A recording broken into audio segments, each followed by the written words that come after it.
Me again with chapter 7, section 2, still one more way to graph rational functions. I'm not going to graph in this video. You are going to graph at home. It's just going to be 2 problems. It'll be a short video, I hope. So turn to page 368. We're going to do number 8 together. We're actually going to do another problem from the homework page as well, just for another example. The directions on page 368 are to rewrite this equation that we figured out how to graph in that format. And we're going to convert it so that we can identify right away what the horizontal and the vertical asymptote are. So page 368, number 8, we're rewriting g of x. So we'll just write y equals 2x plus 3 over x plus 1, right? We knew how to graph it before. We knew that we would, for our t-chart, we would pick what x can't we have in the denominator. So what do you think the vertical asymptote is going to be? -1, right? And then we take the coefficients and we simplify them. 2 over 1, that's 2.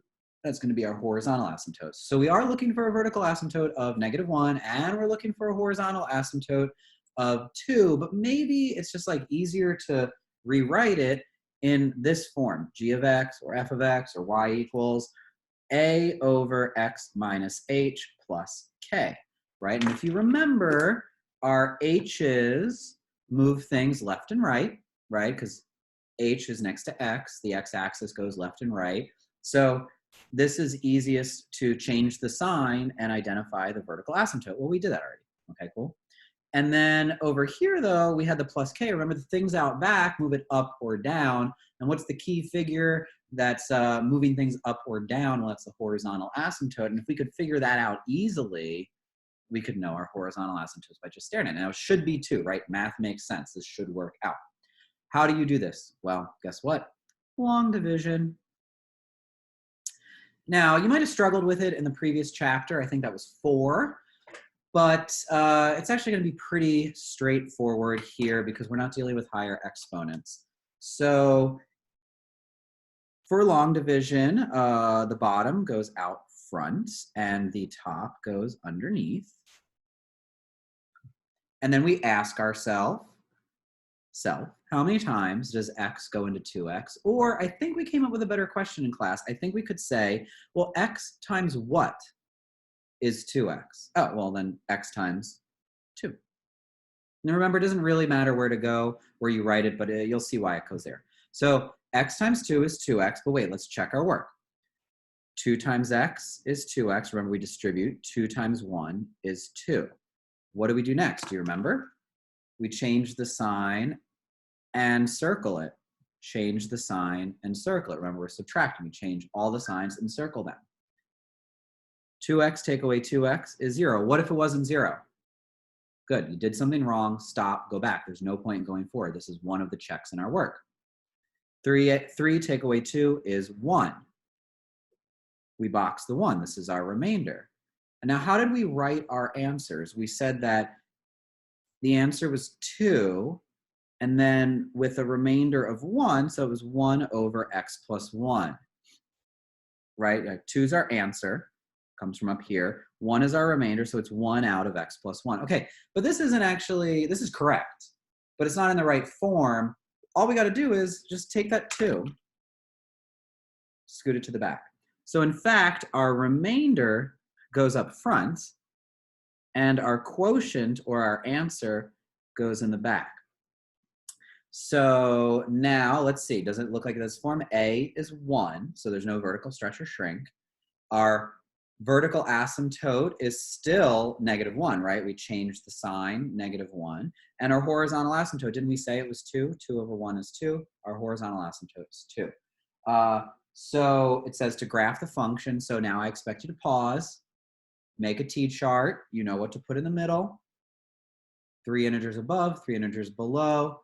Go ahead and graph it quickly. I'm not going to do it to save time since I graph pretty slow.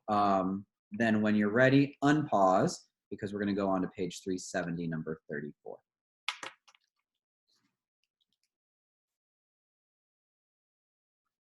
All right, so page 370, number 34.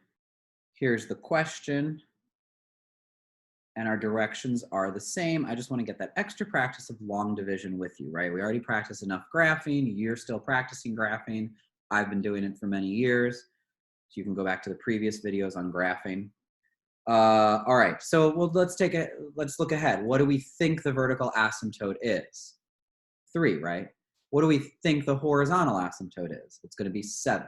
But how are we going to confirm that? We're going to rewrite it. I'm going to write the formula again. We want it to look like this.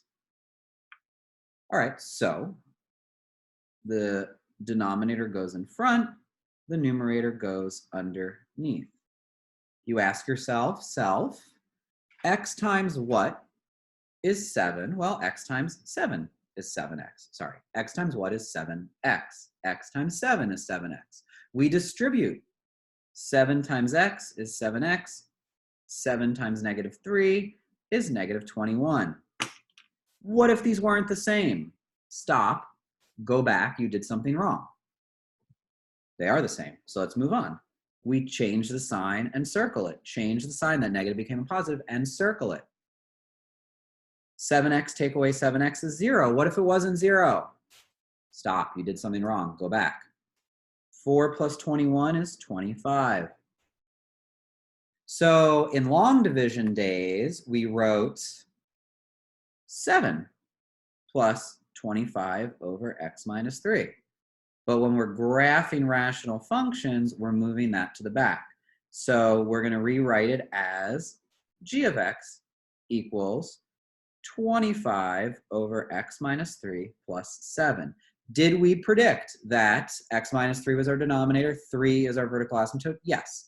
Did we predict that our horizontal asymptote was 7? Yes. So look, one more way of checking our work to make sure this complex material that we are on the right track even through all this meticulous stuff. Let's describe it. Let's see. We have a vertical stretch of 25. Graphing's going to be fun. We have a translation, the vertical asymptote's at +3, so translation 3 units to the right, 7 units up. Go ahead and graph it. I'm going to end the video here. We're obviously going to be doing more practice.